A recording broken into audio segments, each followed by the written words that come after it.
Quel est ce peuple dont l'Assommoir fait son sujet? Première question. Comment ce peuple se rapporte-t-il aux institutions étatiques? Deuxième question. Nous évoquerons enfin la violence physique omniprésente dans le roman. Ce sera notre troisième question. Première question. Quelle vision du peuple Zola nous propose-t-il dans l'Assommoir? Il s'agit, pour faire court, d'une populace essentiellement ignorante et miséreuse. Le peuple s'incarne principalement dans le personnage de Gervaise et son entourage, mais aussi dans la foule ouvrière qui, matin et soir, afflue dans Paris. Gervaise, originaire d'un village provençal, s'est récemment installée à Paris où elle est employée blanchisseuse. Plus tard, dans le roman, nous la découvrirons obsédée par un rêve d'ambition, ouvrir une boutique. Rêve dont l'accomplissement provoquera jalousie et médisance des voisins, au nombre desquels figure sa belle famille. Nous assisterons enfin à la déchéance de Gervaise. Au tout début du roman, Gervaise vit avec Lantier et leurs 2 enfants. Lantier, qui était chapelier au village, disparaît du roman dès le premier chapitre pour ne réapparaître que 200 pages plus loin. Gervaise, se retrouvant seule avec les 2 enfants, est courtisée par Coupeau, un voisin qui loge à l'hôtel Boncoeur, un établissement minable où elle a échoué après avoir mené grand train pendant 2 mois avec Lantier. Gervaise ne résiste pas longtemps devant les avances de Coupeau, un ouvrier zingueur, auquel elle décrit son idéal de vie. Travailler tranquille, manger toujours du pain, avoir un trou un peu propre pour dormir. À cet idéal étriqué, elle ajoute celui de ne pas être battue si elle se remettait jamais en ménage. Précisons ce que nous disions tout à l'heure. Le peuple de Zola désigne d'abord et avant tout le bas peuple, la populace, autrement dit, une certaine réalité sociologique ou sociale presque totalement dépolitisée. Ce vide politique est mis en abîme à l'occasion d'un bref échange entre 2 convives lors des noces de Coupeau et de Gervaise. Échange concernant Napoléon III, sous le règne duquel l'action est censée se passer. Le marié interrompt les convives. « Ah bien, vous êtes encore innocent de vous attraper pour la politique. En voilà une blague, la politique. Est-ce que ça existe pour nous ?»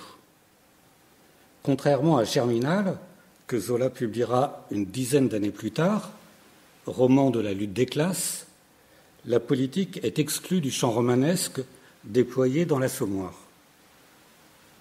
Un seul personnage est présenté comme politisé, mais ce personnage est duplice, manipulateur et, pour tout dire, franchement cynique. Il s'agit de Lantier, qui a pris de l'éducation dans les cafés et les réunions publiques. Lecteur de journaux, mais aussi de quelques livres de Louis Blanc, de Lamartine ou encore d'Eugène Sue, Lantier constitue de ce point de vue une exception dans ce milieu principalement analphabète. On peut à l'occasion l'entendre déclamer un programme socialiste. Je veux la suppression du militarisme, la fraternité des peuples. Je veux l'abolition des privilèges, des titres et des monopoles. Je veux l'égalité des salaires, la répartition des bénéfices, la glorification du prolétariat, toutes les libertés, entendez-vous, toutes, et le divorce. Mais cela n'empêche pas, selon son humeur changeante, de soutenir le patronat. Cependant, Lantier défendait les patrons. Ils avaient parfois joliment du mal. De la jolie fripouille, les ouvriers, toujours en os, se fichant de l'ouvrage, vous lâchant au beau milieu d'une commande. Lantier se révèle assez vite au lecteur pour ce qu'il est, un profiteur, un opportuniste, un parasite. Le discours politique auquel ce petit peuple pourrait s'identifier est donc disqualifié par la fourberie morale de celui qui le prend en charge. Il convient ici de préciser que le peuple ouvrier de l'Assommoir est pour l'essentiel représenté par l'artisanat et le travail à la maison. Ce n'est que dans Germinal que Zola mettra en scène le peuple travaillant dans la grande industrie et qu'il mobilisera les trois grands discours politiques auxquels le peuple ouvrier de l'époque peut s'identifier. Le discours réformiste, le discours révolutionnaire et le discours anarchiste. L'idéal du petit peuple de l'Assommoir est incarné par celui que porte Gervaise. C'est un idéal petit bourgeois, celui de la réussite individuelle. Par ailleurs, l'Assommoir aurait, selon son auteur, l'odeur du peuple. Comment comprendre cette affirmation? Quelle est cette odeur du peuple? L'expression est bien sûr à entendre au sens figuré. Il n'empêche. Les odeurs au sens propre du terme envahissent le roman. La puanteur est ce qui est commun à la plupart de ces odeurs. La puanteur n'est, dans le roman, comme dans la vie, souvent, perçue qu'à partir d'un emplacement qui lui est extérieur. Deux instances occupent principalement cette place dans le roman, le narrateur omniscient et Gervaise. Mais le style indirect libre adopté par l'auteur est propice au glissement de l'un à l'autre. Dès l'ouverture du roman, nous apprenons que Gervaise est indisposée par la puanteur du logement qu'elle occupe. Il faut donc supposer que cet intérieur est extérieur à Gervaise. Va-t-elle à la fenêtre qu'une autre puanteur la surprend? Le vent frais apportait une puanteur par moment, une odeur fauve de bêtes massacrées. Cette odeur est celle des abattoirs se trouvant à proximité de l'hôtel Boncoeur. Lorsqu'elle accompagne une première fois Coupeau jusqu'à l'immeuble de 6 étages au rez-de-chaussée duquel elle installera sa boutique, Gervaise est indisposée par cette odeur fade des logis pauvres, une odeur de poussière ancienne, de saleté rance. Puis, c'est une violente odeur de cuisine qui la saisit. D'une façon générale, les cuisines dégagent à tous les étages une odeur caractérisée comme forte, étouffante, tuant le sabot de cheval.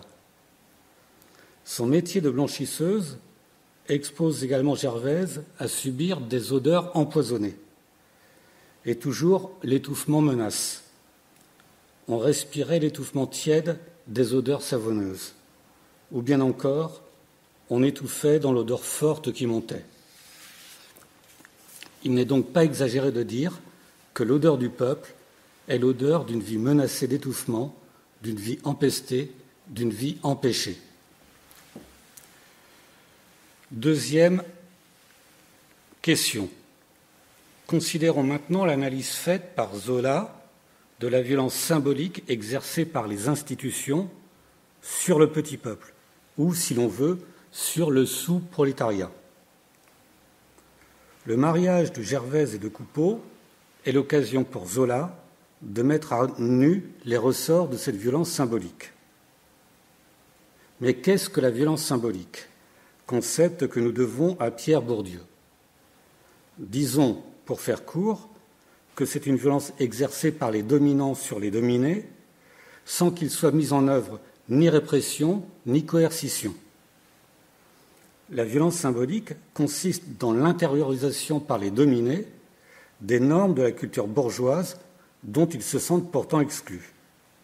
C'est un habitus de classe qui se traduit par l'incorporation de certaines attitudes qui peuvent aller de l'obséquiosité au bégaiement, en passant par une gamme d'émotions paralysantes lorsque les dominés sont confrontés aux autorités institutionnelles.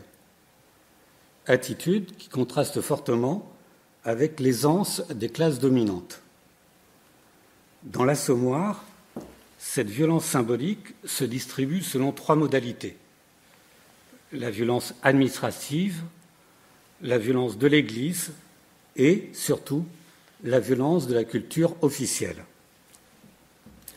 Le mariage à la mairie permet aux romanciers de mettre en évidence la violence administrative.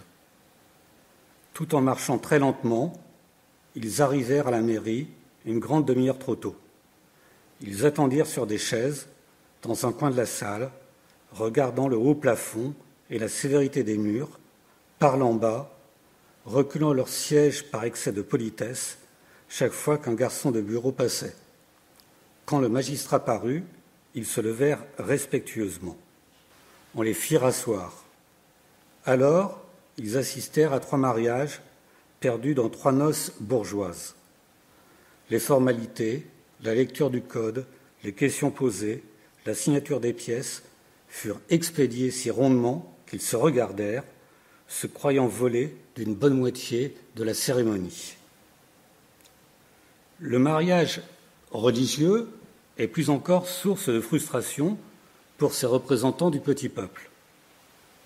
On pourrait bien sûr se demander pourquoi ces mécréants décident de se marier religieusement. La réponse est simple comme bonjour. Un mariage sans messe, on avait beau dire, ça n'était pas un mariage. Autrement dit, un certain besoin de décorum est inscrit dans l'idée de mariage. Or, plus encore qu'à la mairie, la cérémonie leur est pour ainsi dire refusée. Le bedeau les attendait au milieu de l'église vide. Il les poussa vers une petite chapelle en leur demandant furieusement si c'était pour se moquer de la religion qu'ils arrivaient en retard. Un prêtre vint à grandes enjambées, l'air maussade, précédé par un clerc en surplis sale qui trottinait. Il dépêcha sa messe, mangeant les phrases latines, se tournant, se baissant, élargissant les bras en hâte, avec des regards obliques sur les mariés et sur les témoins. Les mariés, devant l'autel, très embarrassés, ne sachant pas quand il fallait s'agenouiller, se lever, s'asseoir, attendaient un geste du clerc. Cependant, midi avait sonné. La dernière messe était dite. L'église s'emplissait du piétinement des sacristains, du vacarme des chaises remises en place. On devait préparer le maître-autel pour quelque fête, car on entendait le marteau des tapissiers clouant des tentures. Et, au fond de la chapelle perdue, dans la poussière d'un coup de balai donné par le bedeau, le prêtre à l'air maussade promenait vivement ses mains sèches sur les têtes inclinées de Gervaise et de Coupeau et semblait les unir au milieu d'un déménagement pendant une absence du bon Dieu entre 2 messes sérieuses. Après que les 2 cérémonies ont été expédiées, les mariés et leurs témoins se rendent chez un marchand de vin pour y prendre une courte collation où des invités les rejoignent. Un des invités, M. Madinier, propose une visite au Louvre pour occuper l'après-midi avant le repas du soir. Il y a des antiquités, des images, des tableaux, un tas de choses. C'est très instructif. Peut-être bien que vous ne connaissez pas ça. Ah, c'est à voir, au moins une fois. En dehors de M. Madinier, aucun des participants de la noce n'a jamais visité un musée. Cette visite du Louvre est l'occasion pour Zola de mettre en évidence la violence symbolique exercée par la culture officielle sur des esprits que rien n'a jamais préparés à entrer en contact avec des œuvres d'art. La première impression de la noce, lorsqu'elle met les pieds au Louvre, est que c'était très grand, on pouvait se perdre. La noce commence par la visite du musée assyrien. Du fait de l'absence de connaissances historiques et de l'incapacité à se rapporter aux œuvres d'art selon les dispositions acquises de l'amateur d'art, la troupe ne voit initialement, dans les lieux fréquentés, que ce qui peut faire l'objet d'une transposition imaginaire dans le champ de ses préoccupations habituelles. Fichtre, il ne faisait pas chaud. La salle aurait fait une fameuse cave. Unanimement, les noceurs trouvent repoussante la statuaire antique. Ils trouvaient tout ça très vilain. On travaillait joliment mieux la pierre au jour d'aujourd'hui. Puis, comme c'était déjà le cas lors du mariage à la mairie, et dans une moindre mesure lors du mariage religieux, on les voit adopter mécaniquement une attitude de respect devant les figures représentant l'importance et la solennité de l'institution. La nudité sévère de l'escalier les rendit graves. Un huissier superbe, en gilet rouge, la livrée galonnée d'or, qui semblait les attendre sur le palier, redoubla leur émotion. Ce fut avec respect, marchant le plus doucement possible, qu'ils entrèrent dans la galerie française. Ils sont tout d'abord éblouis par l'or des cadres et ne retiennent des tableaux dont les petits salons sont surchargés qu'il devait y en avoir pour de l'argent. Ils poursuivent leur déambulation. Dans la galerie d'Apollon, le parquet surtout émerveilla la société. Un parquet luisant, clair comme un miroir, où les pieds des banquettes se reflétaient. Ici, l'image du miroir est à contraster avec les logements sombres, sales et graisseux dans lesquels ils vivent. Coupeau s'arrêta devant la Joconde, à laquelle il trouva une ressemblance avec une de ses tantes. La Joconde ne présente donc d'intérêt aux yeux de Coupeau que dans la mesure où elle lui rappelle des coordonnées familiales. Mêlant le point de vue des noceurs à celui surplombant du romancier, Zola poursuit « Encore des tableaux, toujours des tableaux, des saints, des hommes et des femmes, avec des figures qu'on ne comprenait pas, des paysages tout noirs, des bêtes devenues jaunes, une débandade de gens et de choses dont le violent tapage de couleurs commençait à leur causer un gros mal de tête. Des siècles d'art passaient devant leur ignorance ahurie. » Il ressort très clairement de la description que fait Zola de cette visite improvisée du Louvre que la culture bourgeoise, officielle, n'arrache pas le peuple à son inculture. Elle l'y ramène bien au contraire. Troisième question. Nous venons d'évoquer la violence symbolique, dont le peuple est l'objet. Mais nous n'avons rien dit de la violence physique omniprésente dans le roman.